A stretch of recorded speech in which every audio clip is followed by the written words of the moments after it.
What's okay to wear in church? Can you wear a lot of bling?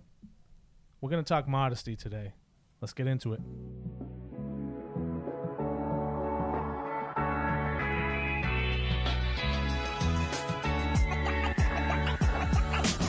Hey, what's going on? Welcome back to another episode of the Not Safe for Sunday podcast.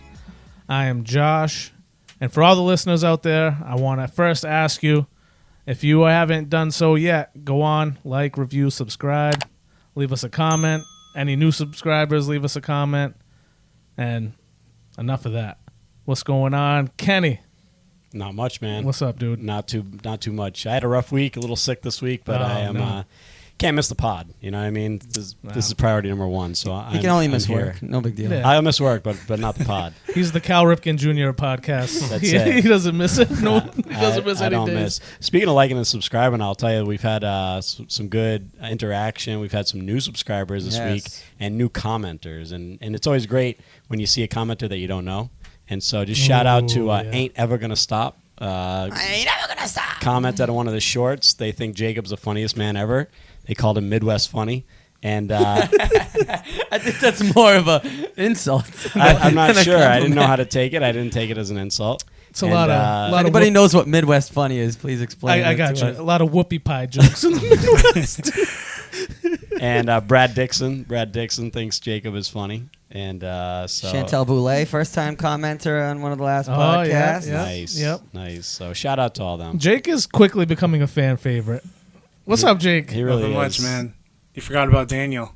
No, I'm going right to you. You're the fan Thanks, favorite. dude. I'm giving the people what they want, buddy. Wow. Okay.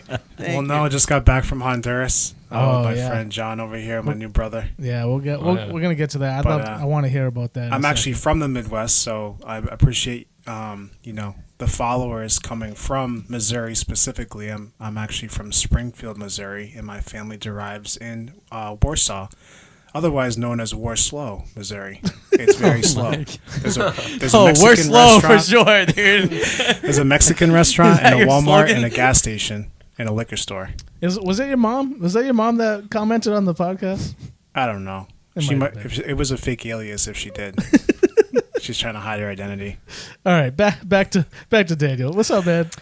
We got to do it. We have to inform them about the incident. Oh yeah, what? Yeah, hashtag. Yeah. What is the incident? So for all the listeners, if you got to go back and listen to the last episode because we had mentioned how when Daniel went camping with his in-laws and his family, that there was an incident that took place during that camping trip. So Daniel, take it away, man. Yeah, so, man, where do we even start talking about this incident? Thank you all for your creative ideas, your wonderful input and inspiration, the phone calls, the text. I'm okay. Everybody's okay. We actually have to let you in on something, is that we actually recorded that podcast before I even went camping. So it was all a ruse. We did a back-to-back recording. What are you talking about? Yeah, what are you talking about? 'Cause that's not at all what happened. And Ken Duck, don't do this to me. Don't gaslight me right now. This guy. John, what is he spewing right now, John? I have no clue. Oh, no, it's happening. Is it liberal propaganda? It is liberal propaganda that's coming out of his mouth right now. We did Daniel, it back-to-back. Just tell the people what the incident was. It's all Ken. No, it's all Ken. Ken made it all up, okay? No family drama. We just did an episode on family drama. Don't stir mine. I mean, I don't remember it happening that way. I like some of the listeners and the viewers. They commented on what they thought it was, and most people thought for sure. I'm gonna go along with this assumption too, is that you somehow like soiled yourself, or was some sort of gas that you passed, publicly in front of people. If you want an incident, I'll give you an incident. Okay, I do have a gas incident, but it has nothing to do with camping. So that proves to you I'm telling the truth about camping. A couple of weeks ago during Portuguese service, I'm playing worship, and you know that saying, "Don't trust a fart." never trust a fart. Well, I trusted this one a little too much, dude. While you're up there playing? Second song in. Oh, man. Second song in. Oh, no. I let one go, and I'm like, Leakage? yeah, I definitely just grabbed myself. There's no way. There's no way. I just grabbed myself. And you know that feeling? It's just kind of wet. Just kind of wet down there. So, yeah, I was convinced. I made it through the set. I did a safety wipe. It was actually clear, so I don't know what that meant. So it must have been really Were you wearing hydrated. shorts? It might have went down to your socks. It must have been really hydrated. So there was no incident in camping, but there was an incident during Portuguese service. So I'll let you guys in on that. Well, I'm disappointed. You know, I really thought you'd be more forthcoming about the incident. About the incident. Oh man. Yeah, I agree. I can't have anything nice in this I'm world. with you. I'm with you, man. Jeez. Oh man. Well, back to the booth. Spencer, what's up, man? Hey, I got a new phone. You know, Samsung team heavy. Hey. I know, like you, Hey. Josh, my Samsung brother. I got the foldable one this time. Oh, you did? How do you what's like that? The Z? Wow, Oh man, dude, look that's at a whole that thing. tablet right now. Watch out. Wow. Apple could never. You know, I'm saying Apple could never do this. They'll rip that off in no time. Don't worry about it. And they'll do it better. And they'll do it better. Samsung sponsor the sponsor the pod. I like that. That's nice. Thank you, man. That's nice. How you liking that folding feature? So far, so good. Yeah. Awesome, man. Johnny, what's up, Johnny Digital? What's up? How's it going? It's going well. How are you? Doing pretty good. Oh, good. It's so awkward to watch this conversation knowing you guys can't see each other. That's all right. Oh, I can hear him. I can hear the headphones, but I don't know where it's coming from. Yeah, so as Jake had alluded to before, Johnny and Jake just came back from Honduras. They did a missions trip over there with the CFC family. So I'll let you guys take it away for a little bit. You want to chime in and let us know how that trip went? What you guys thought? Oh, it was my first missions trip. Was it yours too? Yeah, my first one. Awesome. I think our experiences must have been pretty similar for our first time. I went in. I didn't have like any expectations. Obviously, I went in raw and was hoping God would lead me and what to do, what to say, and it worked out. Before the trip, I had wrote up like a little mini sermon because people were like speaking at some of the houses we went to, and I didn't volunteer originally, but they ended up needing like an extra person. So because I had written up something earlier, I volunteered. And it worked out, so That's awesome, dude. yeah. Good for you, man. Oh, good for you. It Wow. was a good time. How did it feel to share a word like that? It was cool. I wasn't sure if it was like gonna affect their life at all because like I had pre-written it, not really knowing like what to expect when we got there. But hopefully they took it with or at least it applied to their life. I think it must have. That's awesome. That's good, It man. was good. So That's good. awesome to hear, Johnny. Really pushing you out of the box Yeah, there. man, I'm yeah. a little nervous, but we had a translator, so That's awesome. Ah, good for you, That's dude. cool, man. yeah. Good for you. Jake. Yeah. What'd you think, man? It was awesome. Yeah. Yeah. Once in a lifetime experience. If you've never gone, I do recommend it strongly. I think like when I was hearing all the experiences from last year when they did the round table at church, I was like, I don't think I'll ever get anything out of that if I were to go. But, leaving a 4-month-old, leaving a 2-year-old, and leaving a 6-year-old with my wife and her, my mother-in-law for the week was a lot for them. It feels like the enemy didn't want us to be there because we were spreading the gospel, we were spreading the love, and it just felt overwhelmingly happy and fulfilling, kind of like fulfilling your life's purpose. And Marvin, the leader of the whole organization that does Bolivia and Honduras, the orphanage, there's interns that go there for 4 months, and they really make a difference, and they're kind of like overlooking what you do. So we were mainly in charge of building a foundation for the orphanage so that missionaries are able to stay on the orphanage. While we were there, we got, probably about a foot high on one of the sides of the orphanage house. We did a lot of cement work and a lot of loom work to build like a fresh garden. Overall, all the people were amazing. I don't think we had one negative interaction with anybody outside of the grounds because we did go to a waterfall one day. And any interaction that we had was just positive. Everyone was so inviting and so loving. So I never felt unsafe. It felt like, you were kind of at home. So really, really positive experience, and That's awesome. got so blessed. That's awesome. How'd you guys do with the language difference? Oh, I feel like it was pretty simple. there was multiple people there that could translate Oh, for that's us. good. We had 2 people in our own group that could translate, and then while we were out, we always had multiple people that could. So That's awesome. never felt like I was disconnected from any of them. Cool. I saw you guys playing some soccer out there with those kids. A lot of soccer. Oh, yeah. Jake was A lot getting of real soccer. competitive, dude. That was Oh nice. yeah. Wow. Yeah, we were down like 21-1 at the first community. It was insane. It was like 20 kids versus Yeah. like the 4 of us. It was Every time a insane. Honduran kid would jump on our team, he would get jumped and knocked to the ground on the cement for joining the for Americans. joining the Americans. Wow. And then when we were down 20-1, I was like, I'm gonna turn it up a notch. And I God. ripped the He's shot. he's I ripped kicking the shot kids. like as hard as I could at a kid, and I'm Oh, like, no. I can't be doing this. So after that, I went in goal, and I'm like, I gotta calm down a little bit, guys. Jake, they're orphans. Give them this one. Well, after we No, were we were done, at a school. Yeah. We were at a school, so it was all like Oh. school, like elementary school age kids. So they were pretty reckless You out there. guys lost 21-0 to elementary school 21-1. kids? Nick had the only goal. That's Not a boy, hilarious. Nick. Yeah. Friend of the That's pod, awesome. Nick. Oh, Boys in Blankets update. Okay. They have now, I guess, rebranded. That's Oh, he was getting it's- bullied in Honduras for it too. That's They- feeling like a forced rebrand. They've rebranded now. They have a new name. Okay.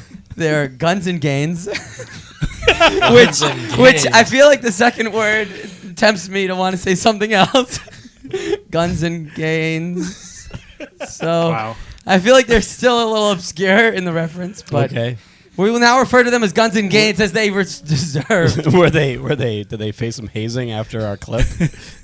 You know, I didn't ask why the name changed, but I would think, Alright. you know, they had something to do with it. So, Had something to do with it. Did that ever get explained what that was? That still sounds so suspect. Like, We'll keep you in the dark.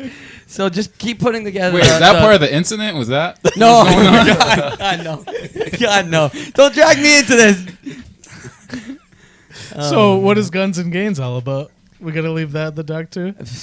I mean, I guess I think you it's gotta tell straightforward. Spence. This poor guy has been. It's been 2 weeks. Okay. This guy's still wondering. Spencer, I think we talked about this on the podcast. No, before. we have not. We haven't. Boys in Blankets was it's a little friend group that started hanging out, and it was a bunch of the guys, 4 guys from church, 3 guys from church, and one of Nick's friends, and they just started getting together at Nick's house and watching like anime, and then somehow I think it was Toby said named it oh, this is like Boys in Blankets because they would watch anime, and then Nick would pass out blankets to all Yeah, of them. Toby. So they would Boys so, in blankets. so they would all have their own blanket. So it's boys and blankets. We also tagged it wrong. Boys in blankets sounds way worse.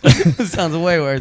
Boys and blankets. I don't think it sounds worse. Either way. It's all bad. Yeah, it's all bad. But it's a slight change. It's a slight change in the right direction. So boys Oh, and my blankets. goodness.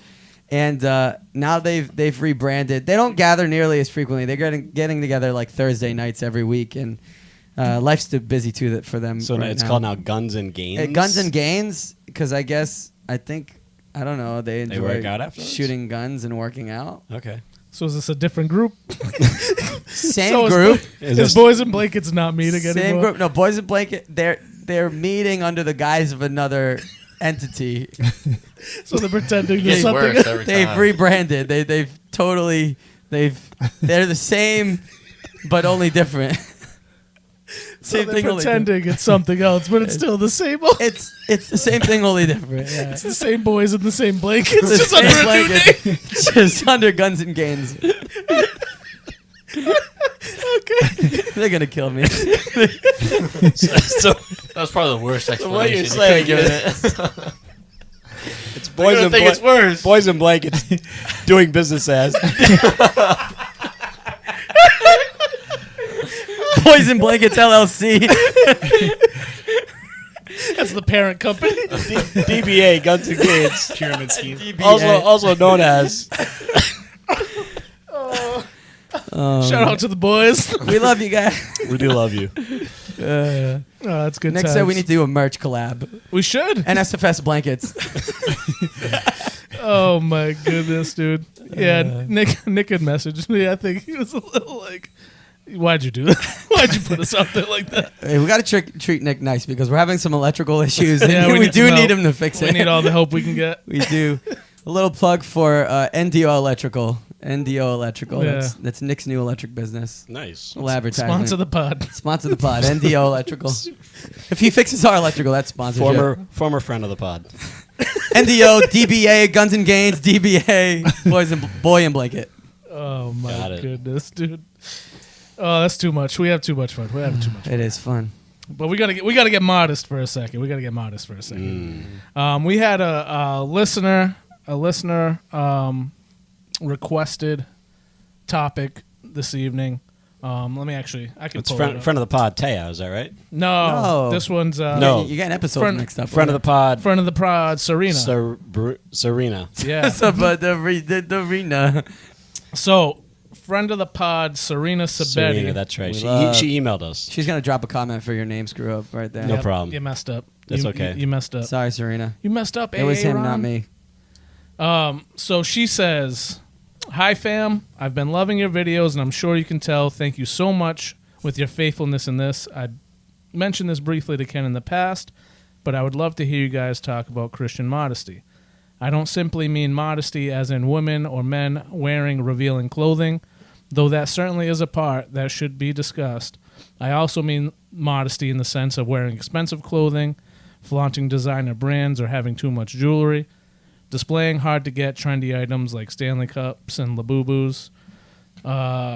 What is I okay got to... to pause there for a second. I don't even know what a Labubu. You know what's so funny though? I don't know what a Labubu is. I was seriously going to bring that up today before this Really? because I just found out what that was. Yeah. Never even heard the word. It's like a demonic plush, you know? We'll get back to it. Yeah, demonic we'll get back Those to are phasing out, guys. The price of those are going down extremely. I have a reseller that I work with. She made a can't be couple real. grand in a couple days from reselling those things, and now it's going downhill. Good for her, dude. So Good for her. yeah. It's like XRP. Oh, don't get me going. So she asks, on top of that, she asks, what is okay to wear in church? What is okay to wear to church as opposed to outside of church? And maybe even speaking on clothing with crude jokes or something that may be offensive to others that you do not see as offensive. We could even get into things like the MAGA hats, blah, blah, blah. And a final point on what forms of immodesty is something individuals or the church should be addressing with other Christians who may not yet feel the same convictions. I would love to hear your thoughts and if there is any nuance when it crosses the line into poorly representing our faith or if there even is a line. Serena Sabetti, friend of the pod and winner of our Holy Donut giveaway. You can have them. Crush 'em. Honestly, you can have them. Shout out. God Shout out Holy mercy. Donuts. Winner? Question mark? Question mark? Oh, man. Who's the real winner, really? You, Daniel, you're the real winner. Thanks, man. That was actually the incident. That was the incident. That was the incident. So no, it's a great question, and I think it's changed as years have gone on. I mean, I'm sure it's a lot different I know it's a lot different from when I was a kid, and different from.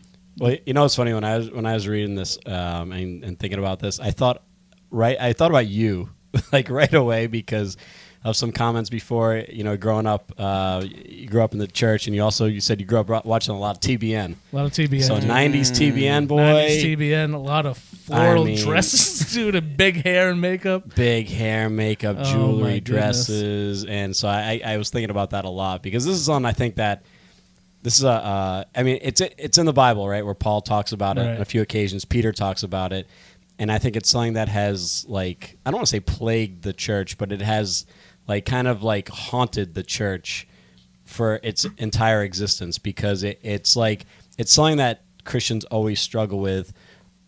So, sometimes on one end or the other. Not they don't just struggle with being too materialistic or not being modest enough. Sometimes they go to the other extreme, but it's just something that I think is always a debate point. Yeah, and for the sake of, I mean, kind of opening up this topic, I think the first thing we kind of got to do is redefine when we talk about modesty, what modesty is or how we can perceive it. Because I think for myself, when I think modesty, I think like tight collars, like these non sexualization of things, like kind of toning everything down in that aspect. But I think modesty can cover a lot more bases than just like making sure the V in your shirt doesn't go too low. You know what I mean? So when we define it, like cultural modesty versus biblical modesty, I think is probably a good way to kind of start from that aspect. So culturally, where we're at is what, like I said, I think a lot of it is what I just said. Like when you talk about modesty, it just automatically is in line with sexualization. Is that? I mean, can you guys agree with that? Yeah, I think it's a big part of it for sure. I Yeah. mean, growing up in the church, a lot of like the modesty conversations you'd have was, you know, the youth leader sitting down, taking the boys in one group, the girls in another group, and you know, talking about modesty in those separate forms. And for guys, I mean, it's like, you know, I think when you have the modesty conversation, a lot of it can be kind of imbalanced, if you will, Yeah. because I think a lot of the modesty in the church world, a lot of the fingers point to women. A lot of the fingers point to women as 100%. being the distraction, as being, you know, they have more to flaunt, more to show. So it's like you got to cover up, and you know, you're causing them to fall into temptation and all this stuff. And you know, I don't necessarily think that's been the greatest approach over the years and over the generations, is to just, you know, point the finger at women. We know modesty is an important topic. It's an important thing to discuss. But I think having a better understanding, like holistically, about modesty, I think it's just been a lot of finger pointing, specifically at women. But you know, I think, you know, modesty is an across the board thing, and I think a lot of it is anything that's really distracting you from being able to worship and focus on God. That, you know, you're starting to blur the line of modesty. You know, like I'm walking into. If I'm walking into church and I know that there's a group of people who attend, you know, AA or like a group like that in our church, and I'm walking in with my, you know, Bud Light T-shirt, you know, that's distracting for them. You know, that's tempting for them, or it's distracting, and it's like, you know, I think that starts to blur that line of modesty, especially in that church setting, where it's like, you know, I think you're pulling focus from God and putting it on you, and I think that's where you start to really mess up. Yeah, I mean, as I think about it, I don't even know if I can find a biblical example of modesty that does not point directly at a woman. That's a good point. You know, I'm not like blaming the Bible and saying Yeah, that it's wrong for that, but it's just, I can see why in the church that's why it is, because I'm thinking about Corinthians, I'm thinking about 1 Peter, and when it's talking about modesty, it's talking about women's hair, women's dress, jewelry or not jewelry. And so I think that's just to at least give a why as to why that might be. For sure. And I think it's just an easy to point that out, because obviously women, you know, are much more objectified. And, you know, when we look at women, we typically, you know, women like to adorn themselves. You know what I mean? There's, you know, value and beauty found in that. And so I think that's where a lot of times those parameters are maybe put on that, or those, you know, extra criticism or whatever is put on that, because, you know, if there's going to be something that's pushed a little too far, it's probably going to be more with a woman than it is, you know, like Jake, you know, wearing a V-neck versus a crew neck. You know what I mean? You know, that's, you know, not a huge difference, not a big sliding scale there. But, you know, for a woman, you're talking about low-cut blouses or tightness of jeans or how hiked up the skirt is. And so you're just going to, I think it just opens up a lot more, you know, I don't know if it's criticism or just the critical eye. Yeah, and it changes from culture to culture, right? Because you talk about like I'm not sure if I'm not a big geography guy, but in the Middle East, a lot of Muslims, right? Muslim women are not allowed to. I think they're not allowed to show basically anything except their eyes, right? Different sects of Islam, right, will have a sliding scale of what modesty is. Right. You'll have, you know, they're just the eyes that show, or they got to cover the hair, but the face can show, and so there's definitely a sliding scale even in Islam.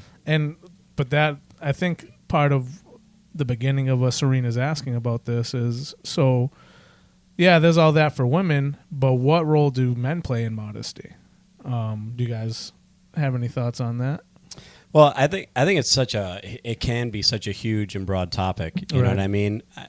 Are you gonna have? I mean, when it comes to dress and like maybe dressing too provocatively, yeah, a man can dress provocatively. If they really want to, I suppose. Yeah. I mean, sometimes you get them. Speaking of youth pastors, I mean, you get those jeans are practically painted on them, dude. Sometimes, you know what I mean?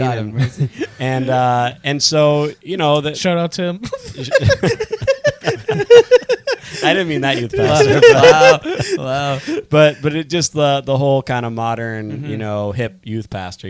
They're marked by the skinny jeans. You know what I mean? And then if you want to take it into more of like a materialism way, you had like what was the pastor sneakers? There's like an Instagram page dedicated to it. Preachers and Sneakers. Preachers and Sneakers. Thank you. And so then you start getting into like $200, $300, $400, $500 shoes, maybe even more. And then it becomes kind of like a showpiece, you know what I mean? And now it's like almost like I'm in competition, So you have these usually young guys, preachers and sneakers. So, they're kind of trying to outdo each other, and it becomes probably something that it shouldn't be if we're talking about it's like flashy. Yeah, right. What a preacher is there for, and where the focus is supposed to be. Yeah. And so I think it can go into a lot of different places.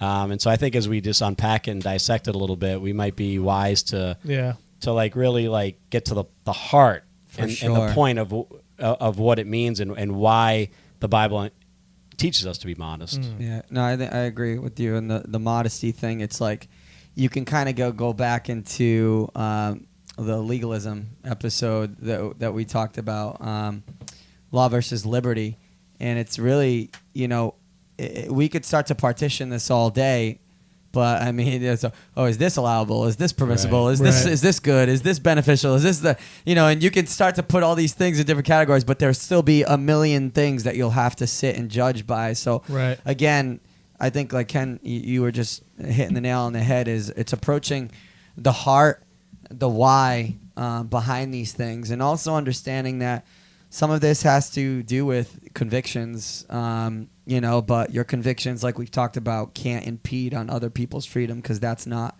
liberty. So it's part of this whole discussion there. Right. Yeah, I think what's hard is that, when it comes to these kind of discussions, again, going back to the law and liberty episode, is that we want, I think inherently we want man to just to be able to kind of like set a standard and let me know what's permissible and what's not. Yeah. And then so what happens is that's the road to legalism, because you have some, like you said, sects of Christianity where their modesty is for women to wear no pants at all, skirts all the way to the floor, hair a certain length, zero makeup at all, zero jewelry and things like that. And that's one person's definition of modesty, but not everybody's, Right. And so I think that's the thing, is that we want this one standard, and there's really not one standard. Definitely. And if I could just read some out of 1 Peter 3 real quick, where it's talking about modesty, but the whole chapter is really about living a Christian life among the pagans, okay? And so it says in verse 3, it says, your beauty, it's speaking about wives, your beauty should not come from outward adornment, such as elaborate hairstyles and the wearing of gold jewelry or fine clothes. Rather, it should be that of your inner self, the unfading beauty of a gentle and quiet spirit, which is of great worth in God's sight.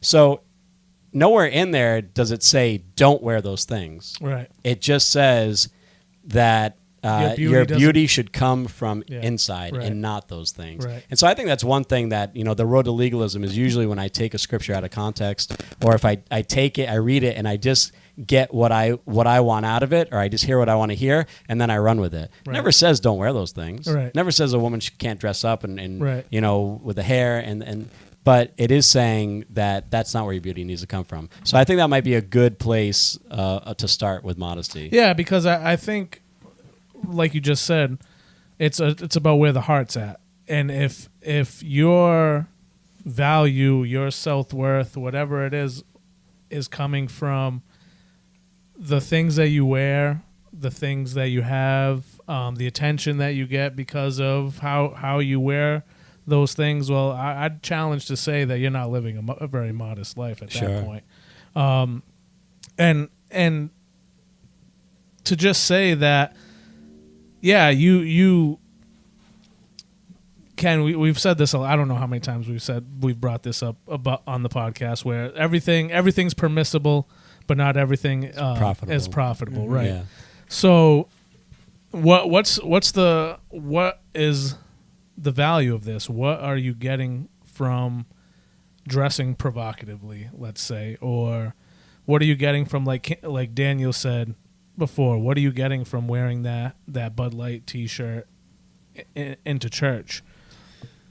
For example, when I get up on the altar on Sundays, our church in and of itself, for those listeners who don't attend our church or have no context, I mean, we're pretty casual. We came from shirts and ties. I remember going in, we would do bow tie Sundays, and we had a group where we would all wear bow ties every Sunday, and we were dressed pretty much to the nines.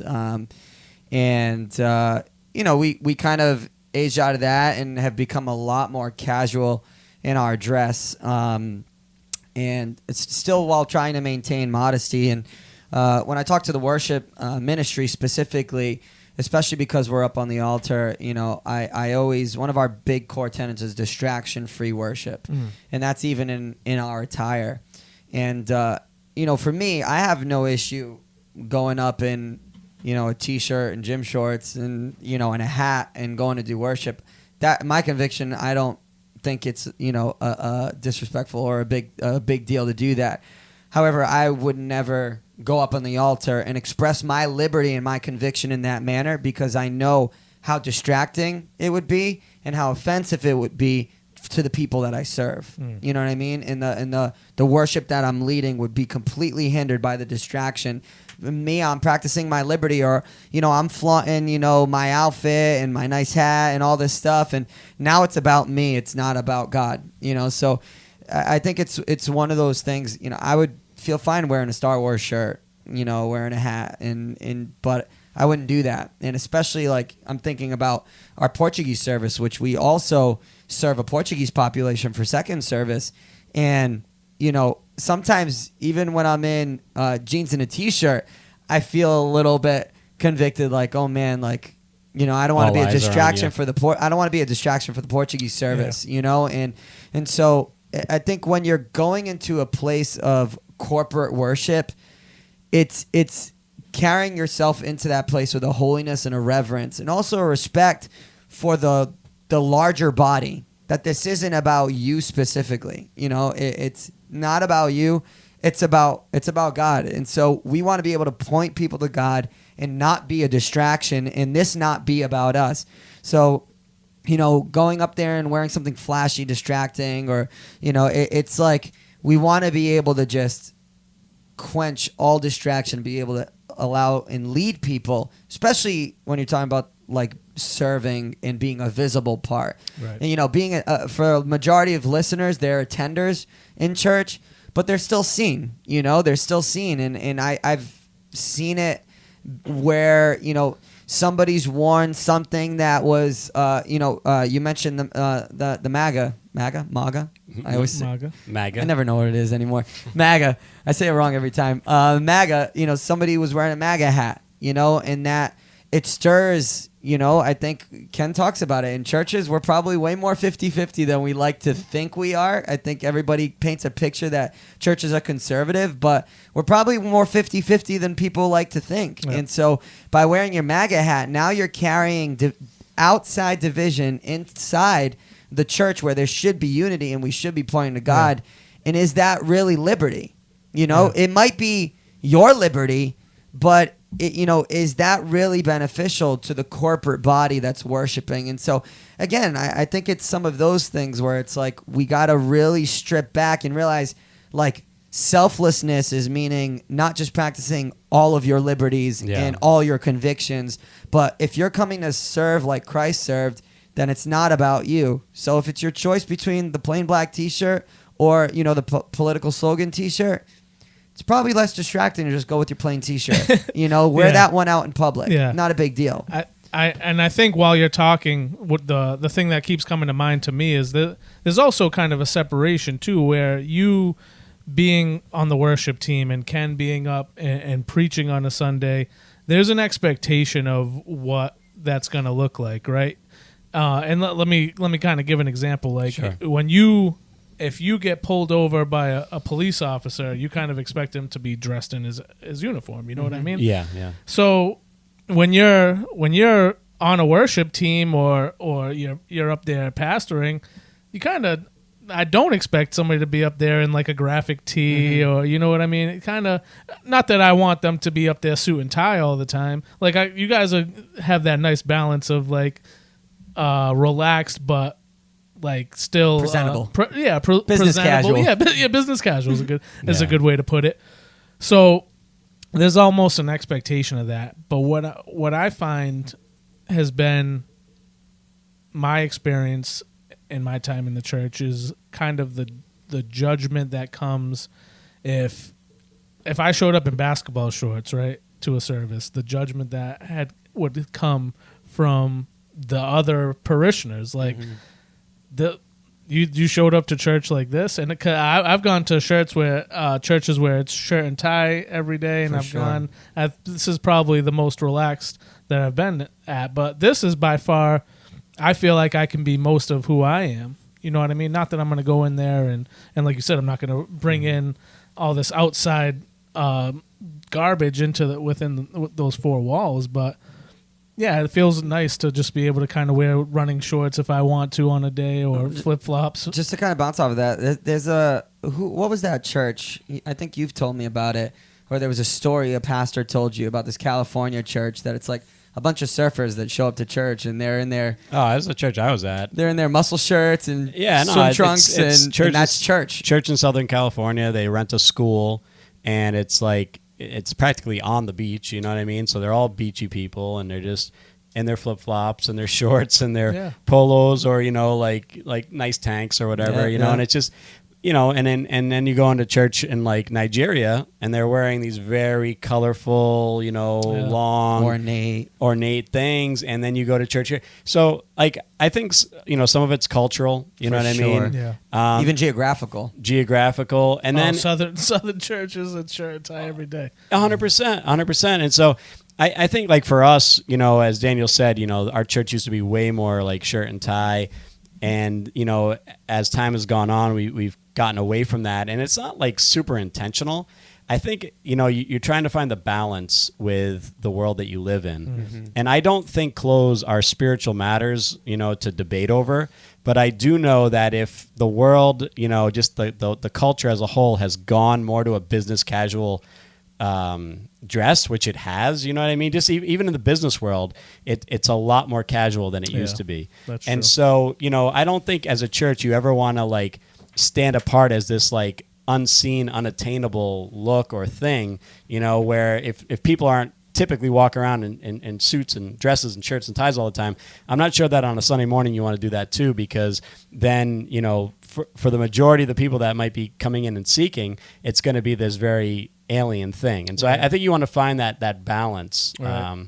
Because what basically what it feels like is happening is that the better you're dressed is almost, I'm respecting God more than you. You're coming in here and disrespecting God.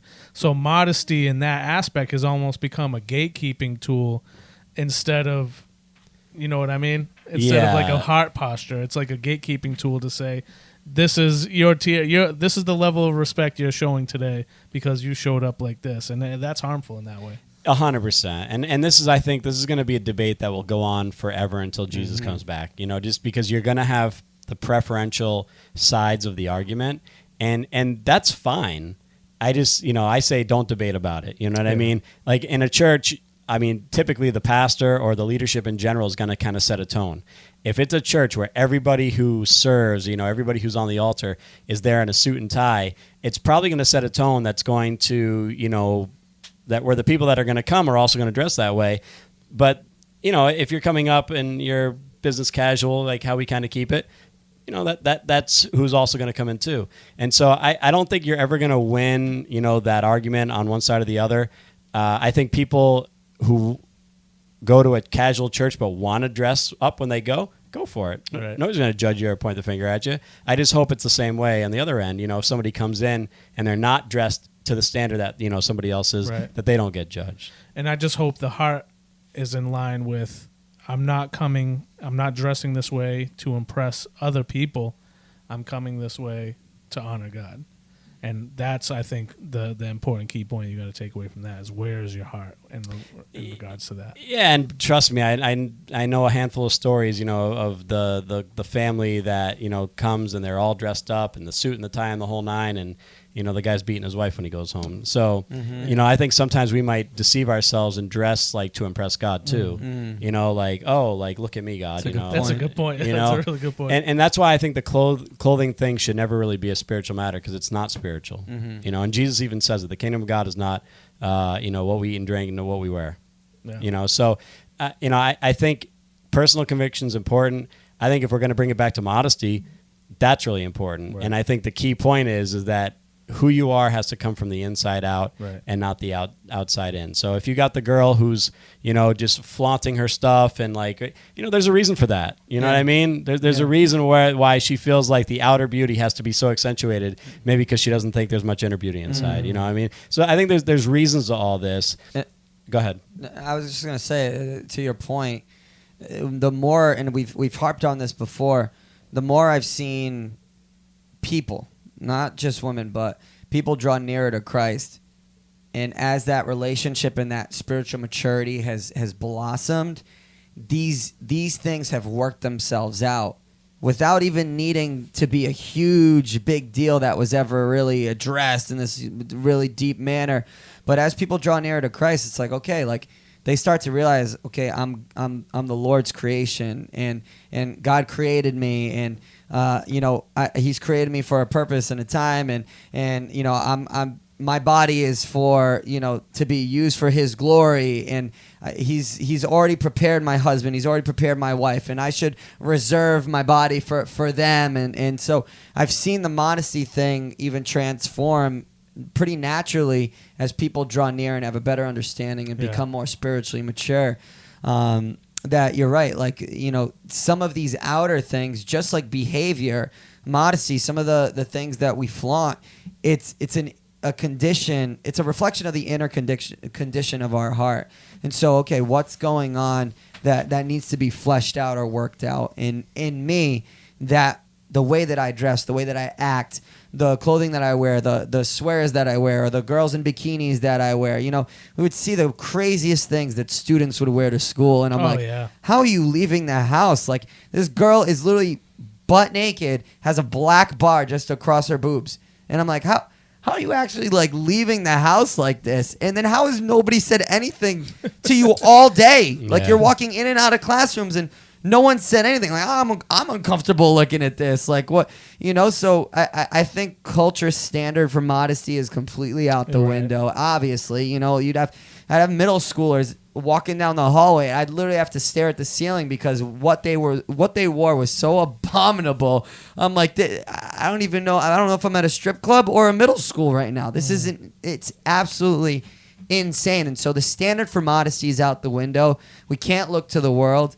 So, you know, where is that line? You know, I absolutely think that you can't just flaunt, you know, everything free willy, and pun intended, and you know, you can't just let it all hang out. So now this guy gets puns. You know, now he gets puns. You know, you can't just let it all hang out. You know, I think you should present yourself in a way that is, you know, covering up what the good Lord has given you, and doing it in a way that isn't causing your brother or your sister to sin, whether it's the skinniest jeans that are showing off everything, or whether it's a very low cut shirt for men and women, you know, your chest hair hanging out everywhere or whatever. Like, you know, it's just practicing that modesty in a way that isn't causing your brother or sister to sin, isn't causing a distraction, that's pointing glory to God.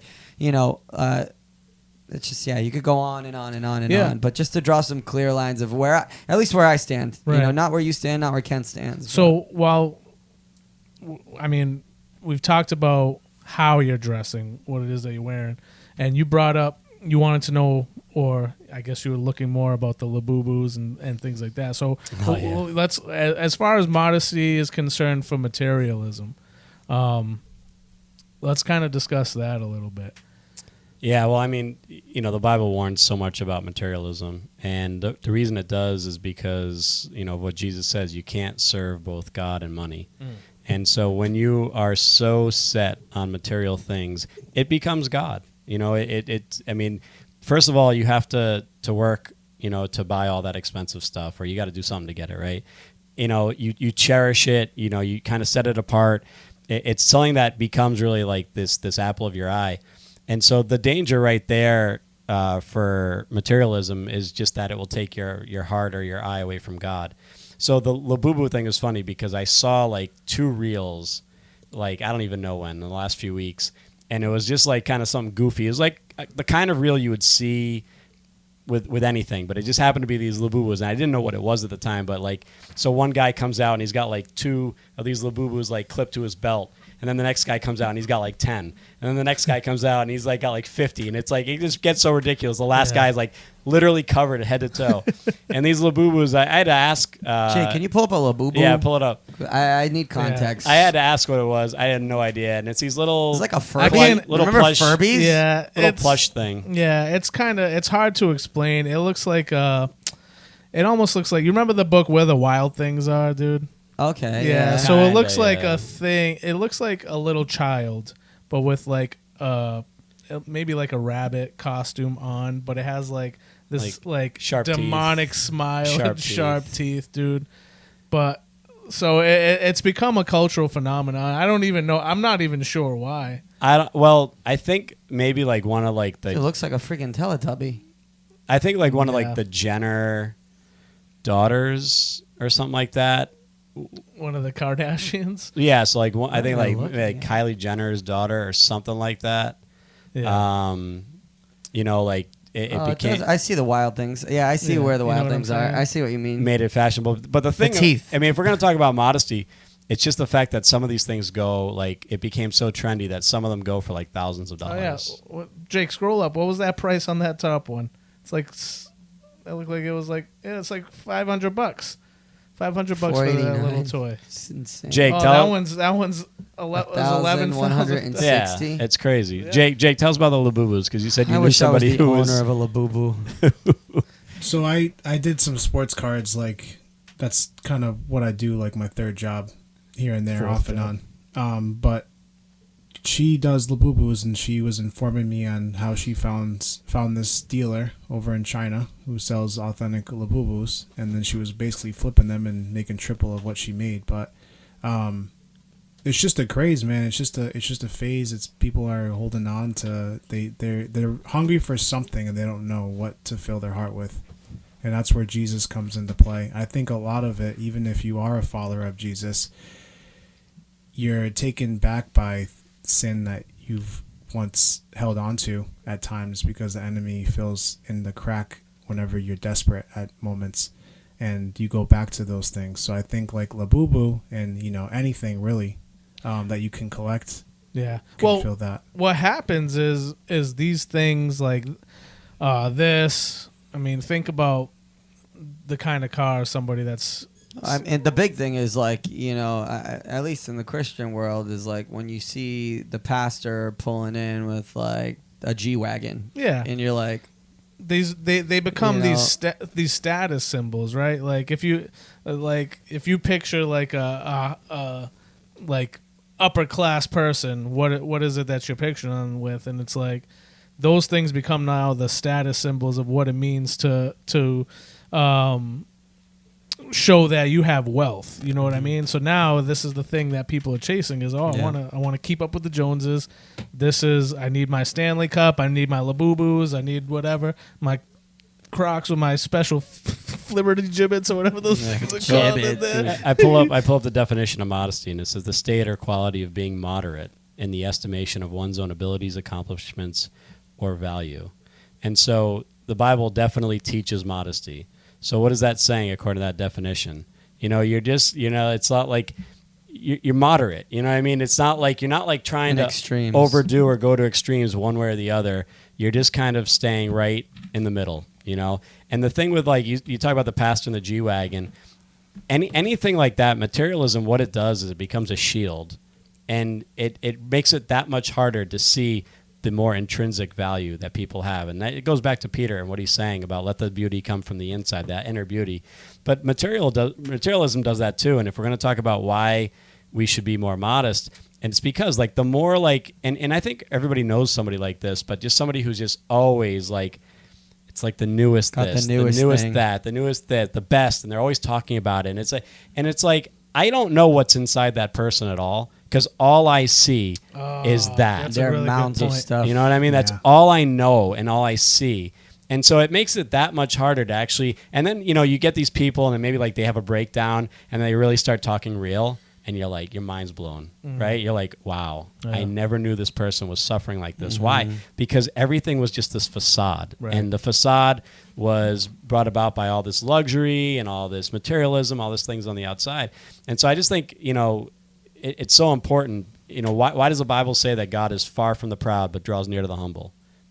So there's so many reasons why we should be modest, and we shouldn't have these things that externally become these shields, not only from people but also from God too. Right. Because if again I can't find any of my own inner beauty, I'm always searching for it externally. Right. It's going to be hard for me to understand how much I'm valued by God. Right. And I don't want to add in the confusion of that.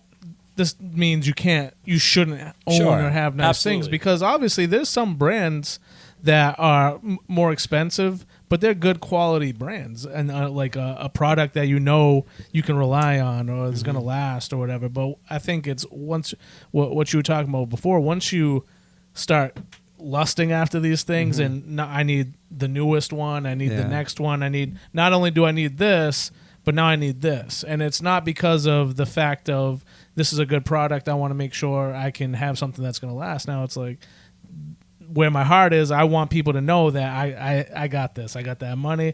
You know what I mean? I got that bankroll.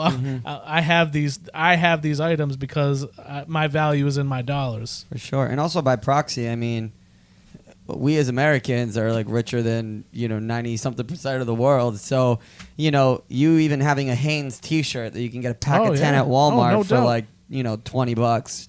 $25 tariffs ahead. But $25.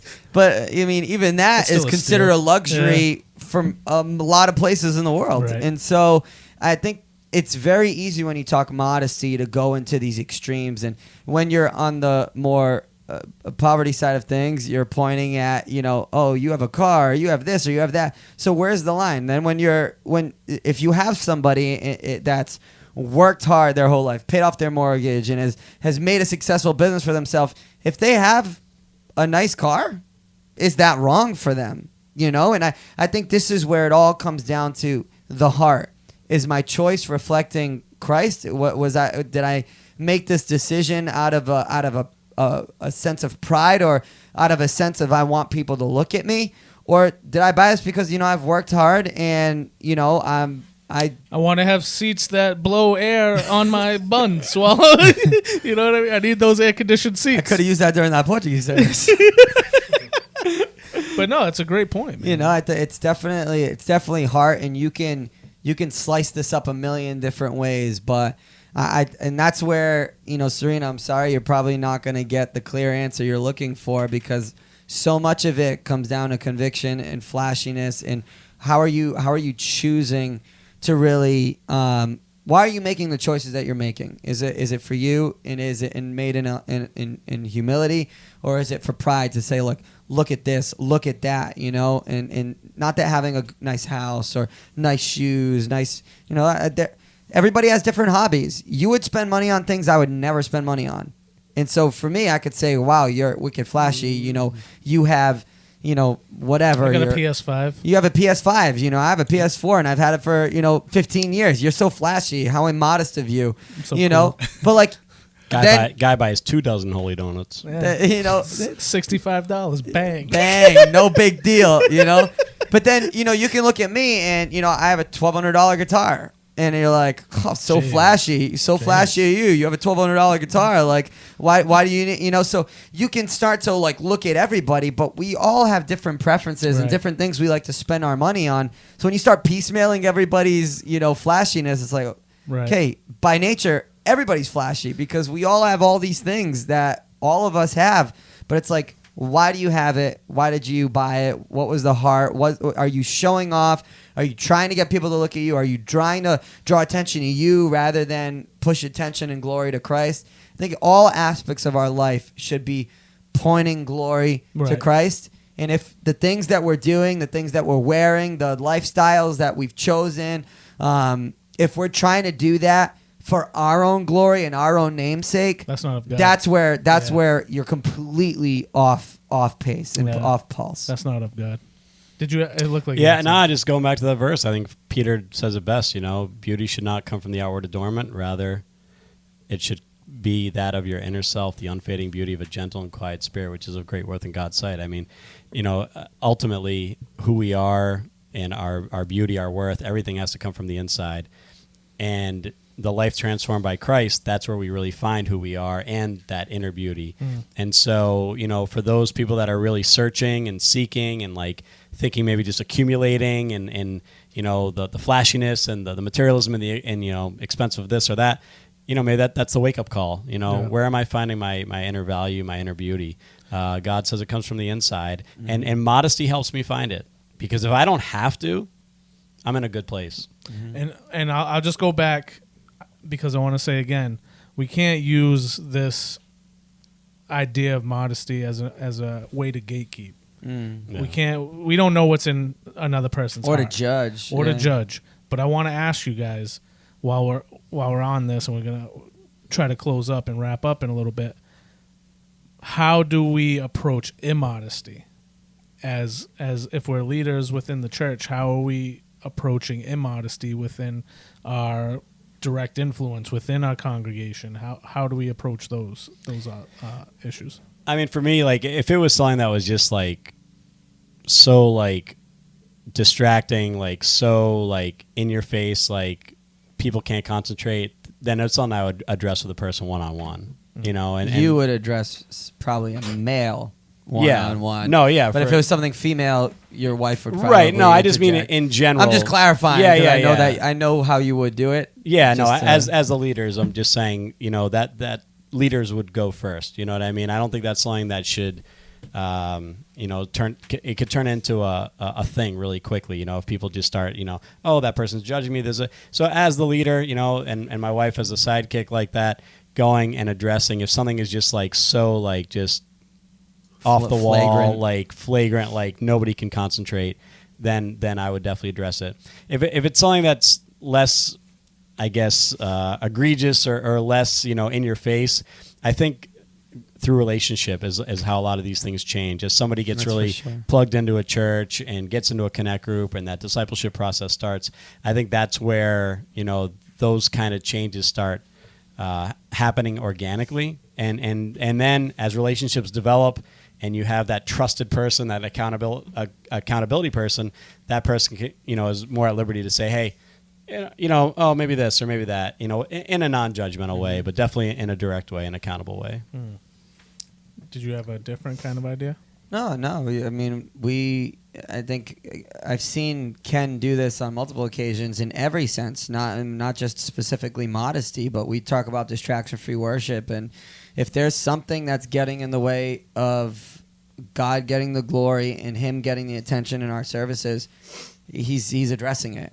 He's addressing it, and I often say that's why you get paid the big bucks, because I would not want to address that or I touch do. that with a 10-foot pole. Well, you get the medium bucks.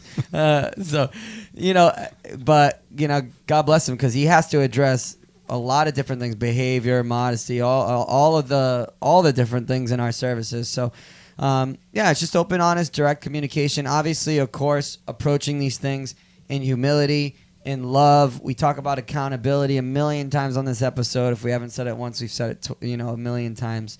So, I think it's all in how you have these conversations. I've seen these conversations go really wrong, and that's how I referenced the beginning of this episode where the youth was just partitioned, and basically the guys were like, yeah, modesty, and the girls were like, you're showing your boobs and your butts hanging out, and you shouldn't be doing this. You're supposed to be modest women, and and then it's just you're causing your brother to sin. So again, it's the approach and the way that you address these things. It can completely push.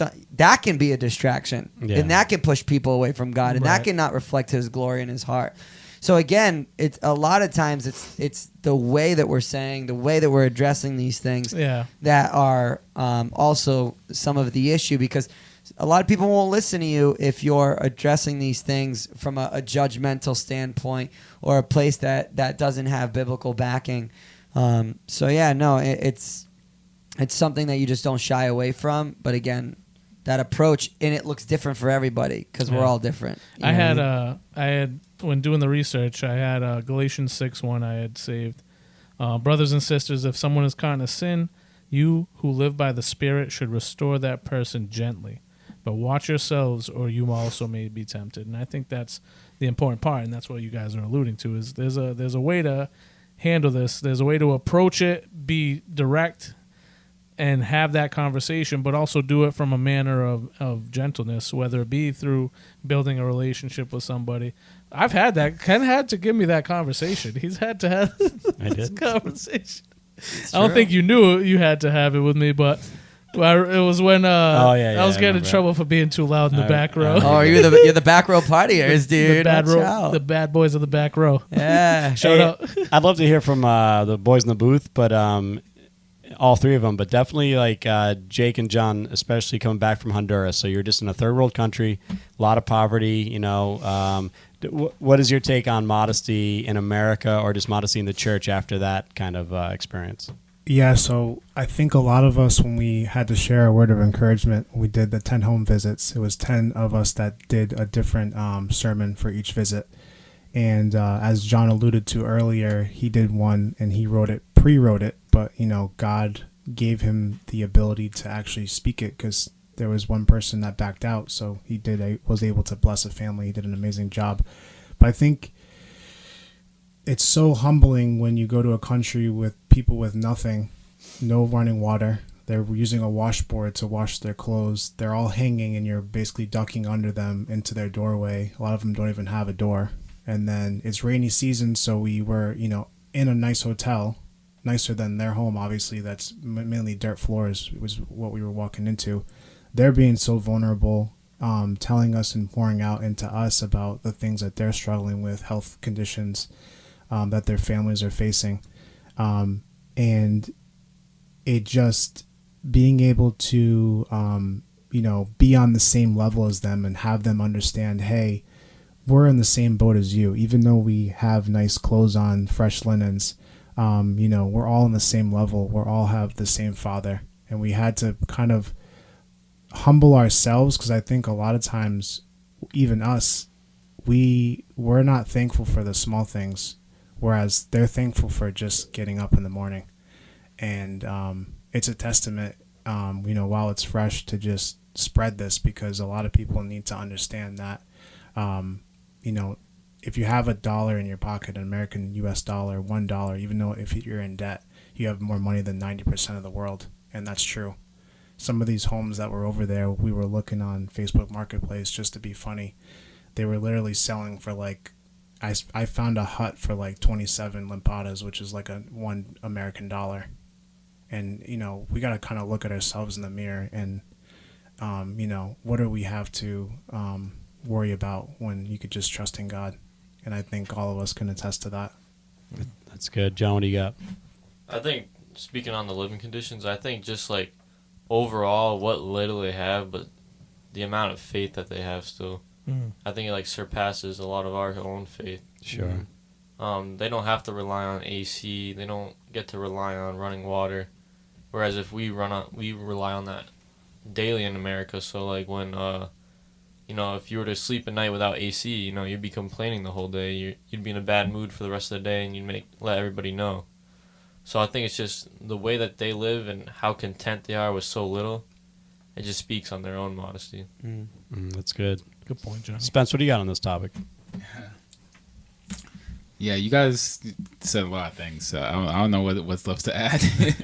But I mean, going back to the modesty part about like clothing, I think there was one point I wanted to make, and I was like, I think kind of like what you guys alluded to about how it's usually like the pressure is on women to, you know, make sure they dress a certain way.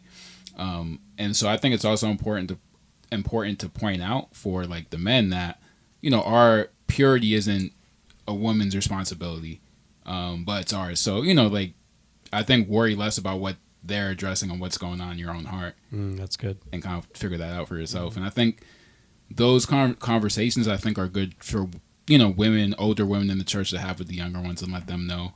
I feel like for me, I would feel a little bit weird going up to a woman and be like, hey, Yeah. you gotta wear pants or wear a skirt or something. You know what I mean? Yeah. That's good stuff. That's good stuff. Man. Yeah, I remember specifically, like, there was like these two girls in middle school that would wear like these jean skirts every day, and I just never understood why. And I asked her, and I forgot what like religion they were, but it was part of their religion was to like wear these jean skirts. Well, just in like Typically, the like- ethnic Pentecostal Yeah, churches, Pentecostal. that that actually probably you'll I think have was that. it, yeah. Portuguese, Spanish. You Yeah, know, they were were Spanish. Yeah. You know, they always wore, you know, like jean skirts to the floor, and you know, that's, you know, I guess you could say it's modesty, but I think you know, you kind of get into that gatekeeper Right. kind of convo where it's like, okay, you know, is this the only standard? You know, you know what I mean? Is there anything less? You know, and so I think what Johnny said was good. You know, as far as the contentment piece, I think contentment, you know, where Paul talks about in Philippians 4, is a great antidote to, or it's a great pathway to modesty. Yeah. You know, because if you're content, you don't have to, you know, get all that stuff heaped up on the outside. You know what I mean? Yeah. Because you're content with what's going on the inside. So You gotta be content with what God's given you, right? that's it. And what He's put in your heart. You have a Ken's tangible takeaway?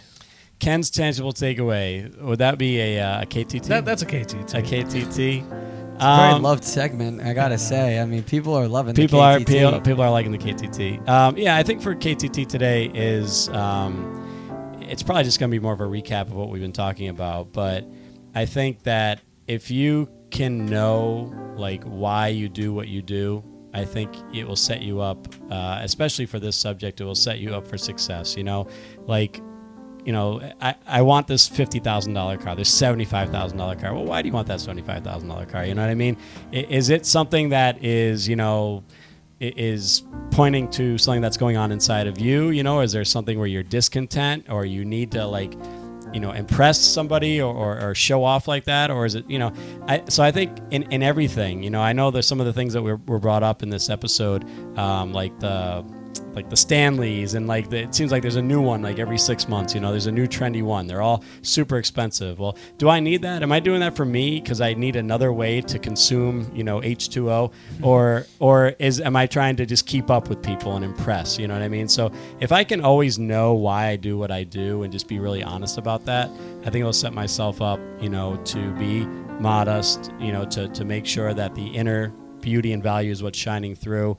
I can pull away some of the, you know, some of that external fluff that typically shields people from knowing who I am, and because God wants us to have those interactions. You know, what's in me is important for that next person and vice versa. And so the more fluff and stuff that's in between us, the harder it is for us to make those connections. So figure out why you do what you do, why you buy what you buy, and the certain you know, proclivities you have towards that, and be honest about it, and I think you'll be okay. Nailed it, dude. As Every usual. time. KTT. I don't even like him that much, but he does a good job. Appreciate it. Before we go, I gotta. Oh my gosh. My Jeremiah has told me that I need. He's been watching the clips. He was with me when I did my donut review in Universal Studios. What was the name of that donut shop again? That would be Lard Lad. That'd be Lard Lad, right sure you get that. right in Springfield, USA. But So when we got home, he had found this book on his bookshelf, and it's called "Do Not Give Up." So I'm going to read an excerpt out of this book. Okay. You're a tough little cookie, and nothing stands in your way. That's my KTT. Okay. That was for Jeremiah. I needed to read that for him, but Jeremiah, friend of the pod. friend of the pod, dude. Friend of the pod. All right. Well, I hope we could give you some good insight on modesty and the different minutiae of that topic. And Minutia, Minutia, vocab word of the dude. day. put it on your spelling list. Wow. But no, seriously, we hope that this conversation can open up some thoughts and get you really thinking about what it is where your heart's at. If your heart's in the materials and what you're wearing and those things, then you probably want to check yourself. Or if you know somebody that's like that, be a brother, be a sister, go out and talk with them. So until next time, Hey, love and peace. You know we say that around here. Peace and love, baby. peace.